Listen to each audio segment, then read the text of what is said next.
अमरीकी तैयारा बरदार बहरी जहाज़ पहुंच गया। इराक में अमरीकी फ़ौजी अड्डे पर अमरीकी फ़ौजियों ने पोजीशनें संभाल लीं, जबकि उर्दन में मौजूद 40 अमरीकी लड़ाका तैयारों ने भी अपनी तैयारी मुकम्मल कर ली। हमला होगा तो ईरान क्या करेगा? आमिर रज़ा से बात करते हैं। आमिर भाई, ये सारी चीज़ें तो मैंने बता दी कि वो अब्राहम लिंकन भी पहुंच गया, इराक में भी तैयारियां मुकम्मल है, उर्दन में भी तैयारियां मुकम्मल है। ईरान क्या करेगा? देखिए ईरान क्या करेगा, ईरान अपना दिफा करेगा और इसके लिए उसने बड़ी तैयारी कर रखी है। ये मैं अभी एक इस्लामी टाइम्स वेबसाइट है उसके ऊपर मैं देख रहा था, तो उनकी तैयारियों की जो फ़हरिस्त है वो बड़ी ज़बरदस्त है। जो उन्होंने मुख्तलिफ़ मिज़ाइल्स और इंटरसेप्टर्स और बाकी चीज़ें जो हैं उनकी तनसीब की है। लेकिन एक चीज़ मुझे जो है वो बड़ी अपील की, और वो ये है कि ईरान ने 300 मिज़ाइल बोट्स तैयार किए हैं। ये कामाकाजी मिज़ाइल बोट्स हैं, यानी कामाकाजी से मुराद ये है खुदकुश मिज़ाइल बोट्स। ये 300 मिज़ाइल बोट्स हैं जो एक ही वक्त में अपने सफ़र का आगाज़ करेंगी और फैल जाएंगी। और फैलने से मुराद ये है, देखिए समझे बात को, ये जो अब्राहम लिंकन है और इसके साथ जो मौजूद जहाज़ हैं इस वक्त गहरे पानियों में है। जहाँ पानी की गहराई कम है, खलीज फ़ारस में कम है, वहाँ पर इनकी मूवमेंट भी मुश्किल है। और अगर ये इनको मूव किया जाता है तो ये 300 जो मिज़ाइल बरदार कश्तियाँ हैं ये यक वक्त अपने हमले का आगाज़ करेंगी। हाँ, ये मारी भी जा सकती हैं, डुबोई भी जा सकती हैं, क्योंकि वहाँ पर सिस्टम जो हैं बड़े ज़बरदस्त हैं। लेकिन ये बैक वक्त समंदर और फ़िज़ा से मार होगी।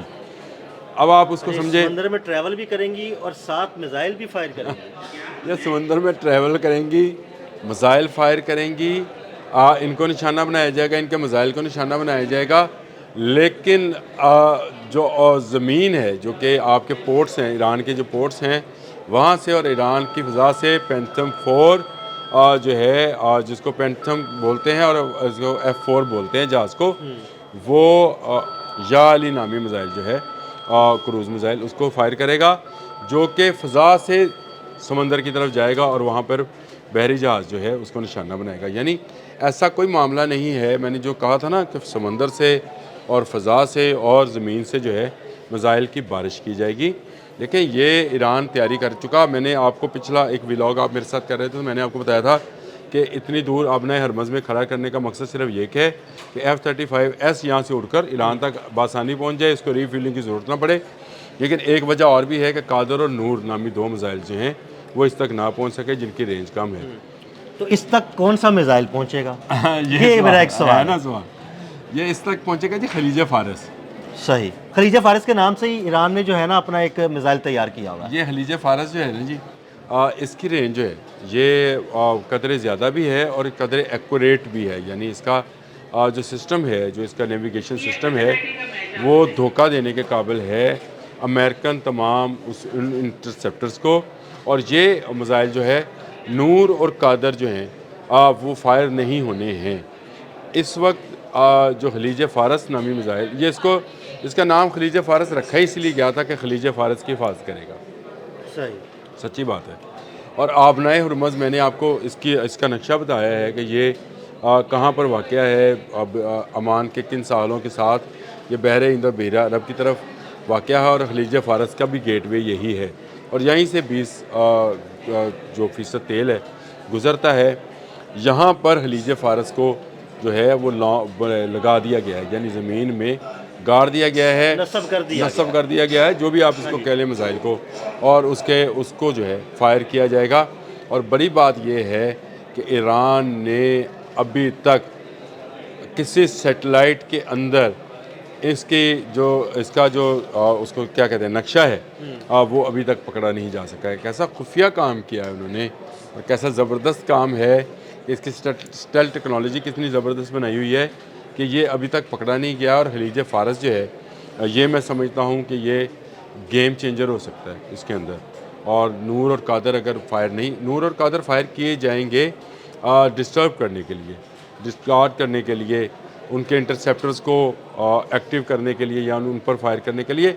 ये ईरान का बड़ा ज़बरदस्त फार्मूला है जंग का, जो उसने जून में भी अप्लाई किया था कि वो हमला करता है ज़्यादा तादाद में। देखें जब आपके पास सलाहियत असले की उस नौइयत की ना हो जो कि इंटरसेप्टर्स जो हैं उसको क्रॉस कर सके, तो फिर आप इंटरसेप्टर्स को भटकाने का काम कर सकते हैं। आप ज़्यादा तादाद में मिसाइल फायर करते हैं, कुछ ड्रोन्स भेजते हैं ताकि इंटरसेप्टर भटके, कुछ मिसाइल और ड्रोन्स को निशाना बनाया जा सके और कुछ जो है ना अपने टारगेट पर जाकर लगे। अच्छा, ये ड्रोन का वाला भी जो मामला है, ईरान ने वो ड्रोन भी बना लिया जो इसराइल तक जाएगा। वो भी जाएगा, उस पर फिर बात कर लेंगे वो क्या है, उस पर क्या नहीं करता है। लेकिन ये मामला जो है कि 300 बोर्स जो हैं मिसाइल बरदार ये तैयार हो गई हैं और ये कामाकाजी हैं, यानी ये खुदकुश, ये आप समझे कि ये जाएँ ही जाएँ और ये कुछ मारेंगी, कुछ मरेंगी, लेकिन ये छोड़ेंगी नहीं। अब्राहम लिंकन जो है ये गरूर है अमेरिका का, इसको डुबोना ज़रूरी है। डूब गया तो अमेरिका डूब गया।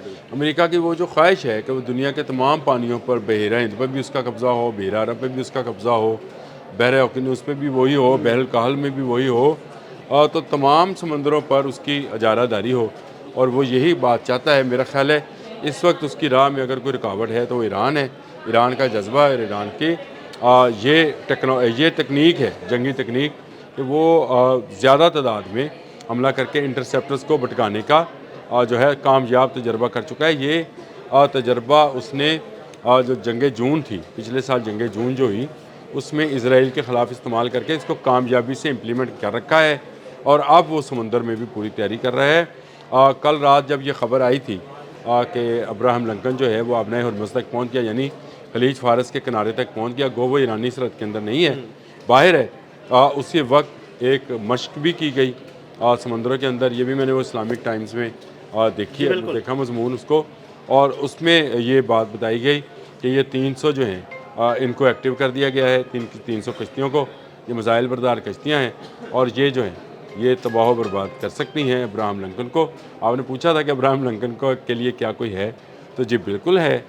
ये कोई मसला नहीं है कि दुनिया में जो टेक्नोलॉजी आई उसकी कोई एंटी टेक्नोलॉजी, मैंने कहा था जो मर्ज़ आता है उसका कोई ना कोई इलाज मौजूद होता है, इलाज इनका भी मौजूद है, सिर्फ ज़रा मुतहिद होने की बात। बहुत शुक्रिया आमिर रज़ा जी। बिल्कुल, आमिर रज़ा ने बड़ी तफसील के साथ आपको बताया कि ईरान के पास अब्राहम लिंकन का इलाज भी मौजूद है, और अब्राहम लिंकन को किस तरह कश्तियों से निशाना बनाया जाएगा, ऐसी कश्तियाँ जो खुदकुश कश्तियाँ होंगी और मिसाइल भी फायर करेंगी।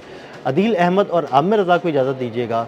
अल्लाह हाफ़िज़। एक ऐसा खुफिया काम किया है उन्होंने, और कैसा ज़बरदस्त काम है कि इसकी स्टेल्थ टेक्नोलॉजी कितनी ज़बरदस्त बनाई हुई है कि ये अभी तक पकड़ा नहीं गया। और खलीज फ़ारस जो है ये मैं समझता हूँ कि ये गेम चेंजर हो सकता है इसके अंदर।